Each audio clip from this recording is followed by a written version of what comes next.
안녕하세요. 제이디드 월드입니다. 많은 사람들이 말로는 그렇게 말합니다. 나는 저평가, 사람들한테 관심을 못 받는 소외주, 하지만 가치가 있는 저평가 소외 가치주를 찾고 있다라고 말하고 있습니다. 하지만 그것은 사실이 아닙니다. 사람들은 그렇게 말하지만 대부분의 사람들이, 많은 사람들이 타는 주식, 많은 사람들이 좋다고 말하는 주식에 우르르르 몰려가서 타는 것이 대부분입니다. 그래서 투자의 대가들이 그럴 바에야 그냥 ETF를 타는 것이 낫지 않겠냐라고 말하는 것입니다.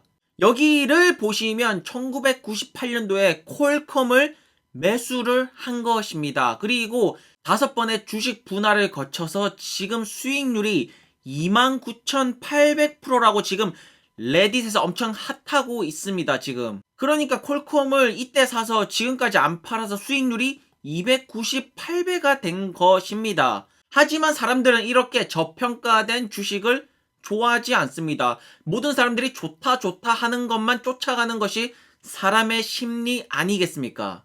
그런 의미에서 카누 같은 경우에는 사람들한테 관심을 못 받고 있지만 아주 크게 성장할 포텐셜을 가질 기업이 아닌가 싶습니다. 일단 카누에 대해서 말하자면 박탐리라는 이 중국분을 빼놓고는 말할 수가 없습니다. 루시드에게 사우디라는 백이 있다면 카누에게는 대주주, 중국의 대주주 박탐리라는 분이 계시다라는 것입니다. 자, 이분을 살펴보시면 일단 중국인 비즈니스이고 이분이 결혼하신 분이 지아 퀸이라는 분이랑 결혼을 하셨는데 이분이랑 결혼을 해서 이분의 아빠, 그러니까 장인 어른이 되겠죠.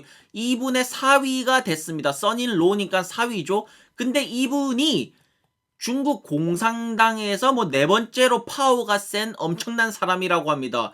벌써부터 돈 냄새가 나지 않습니까? 벌써부터 이분이 굉장히 큰 돈을 가지고 있는 것이 느껴지지 않습니까? 자, 그리고 카누는 조금씩 한 발자국씩 전진을 하고 있습니다. 여기 로이터 통신이랑 인터뷰한 것을 살펴보시면 역시나 마이크로 팩토리를 짓는다라고 말하고 있습니다.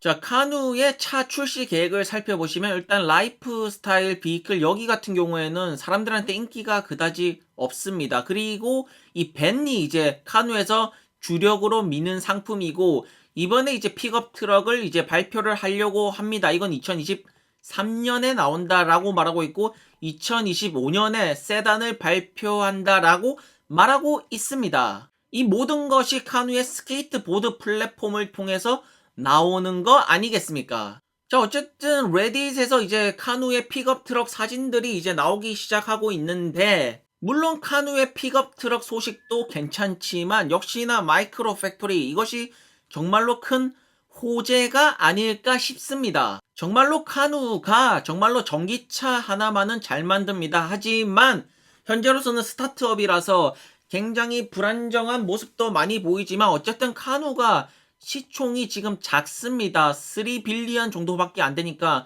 작으면서 시총도 작고 사람들한테 관심도 못 받고 있고 하지만 전기차 기술력은 뛰어납니다. 애플에서 카누의 스케이트보드 플랫폼에 반해서 인수하려고 하지 않았습니까? 전기차 기술력 하나만큼은 어느 정도 괜찮게 만드는 회사라는 것입니다. 어쨌든 말입니다. 카누가 첫 번째로 공개한 라이프 스타일 비클, 그 다음에 멀티폴포즈 딜리버리 밴도 이제 공개를 했고, 이번에 세 번째로 이렇게 픽업 트럭 이제 차량도 공개를 하는 것입니다. 차근차근 한 걸음씩 밟아 나가고 있는 카누라는 것입니다. 자, 카누 픽업 트럭에 대한 스펙이 여러 가지 막 나와 있습니다. 어쩌고 저쩌고 우리 뭐 물량 얼만큼 실을 수 있다 이런 거 막 나와 있지만 중요한 것은 역시나 주행 거리가 아니겠습니까? 주행 거리가 200 플러스 마일즈라니까 한 300에서 350km 정도 되는 것 같지만 물론 루시드랑 비교해서는 주행거리가 낮은 모습을 볼 수가 있겠지만 어쨌든 이쪽 카누 같은 경우에는 가성비입니다. 가성비.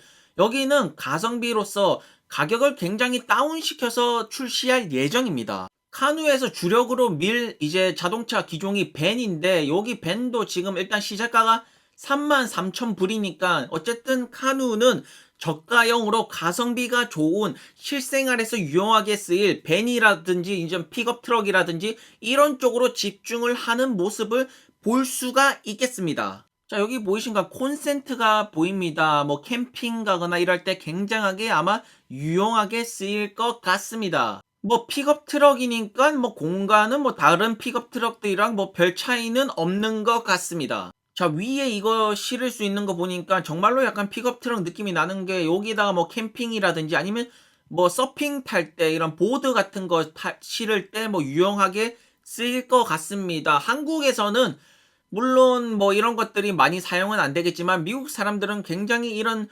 레저 활동, 아웃도어 액티비티를 굉장히 좋아하기 때문에 뭐 이런 부분에서 수요가 굉장히 많을 것 같다라는 것입니다.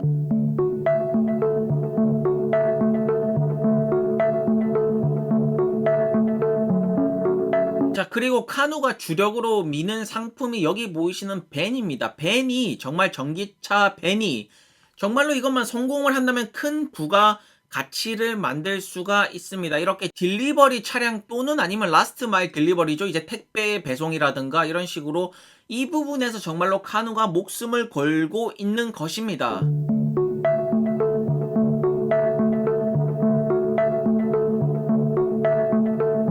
그리고 또 한 가지 USPS 같이 미국 우체국 같이 이런 쪽이랑 계약을 따내 가지고 이런 배달용 딜리버리 이제 벤 쪽에 목숨을 걸고 있는데 현재까지는 결과적으로 뭔가 뭐 제대로 된 파트너가 나온 것은 없습니다. 현재까지는 없지만 어쨌든 카누는 이러한 전기차 딜리버리 벤을 만드는 기술력을 가지고 있는 회사인 것은 확실합니다.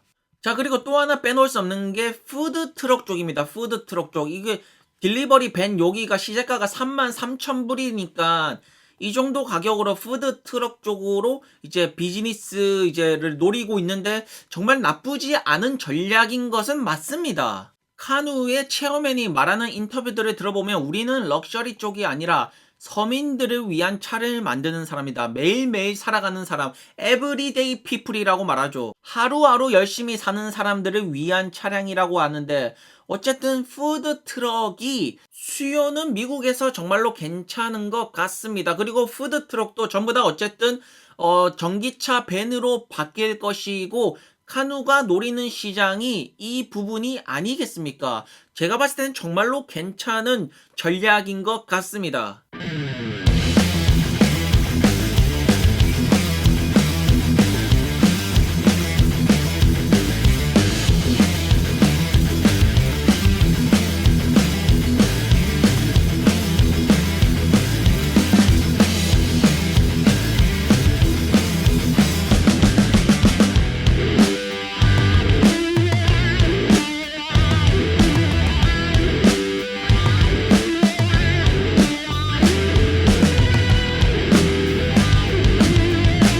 어쨌든 지금 카누가 뭐 제대로 실적을 보여주는 것은 없기 때문에 여기 보이시듯이 USPS에다가 우리가 이걸 도움을 줄 수가 있다. 전기화로 바꾸는데 우리 기술력, 우리 아메리칸 메이드 인 아메리카다. 이렇게 뭐 러브콜을 날리는 모습을 볼 수가 있습니다. 어쨌든 말입니다. 카누 같은 경우에는 시총이 작고 사람들한테 관심을 못 받고 있지만 전기차 기술력은 가지고 있는 회사입니다. 지금처럼 다 같이 하락장으로 떨어지면서 전기차 섹터가 많이 떨어진 상태에서는 전기차 물론 잘 나가는 회사들 굉장히 많습니다. 유명한 회사들도 많고 그리고 많은 사람들이 우르르 몰려가는 뭐 몇몇 기업들이 있습니다. 하지만 이럴 때일수록 조금 더 소외된 전기차 주식도 한번 살펴보시는 것 역시 나쁘지 않다라는 것입니다. 왜냐하면 어쨌든 말입니다. 여러분들에게 크나큰 수익률을 가져다 줄 것은 어쨌든 시총이 작은 회사가 크게 올라가면서 엄청난 수익률을 가져다 주는 거 아니겠습니까? 전기차 섹터 조금 더 다양하게, 조금 더 눈을 이제 조금 더 넓게 다양하게 보시기 바란다라는 것입니다.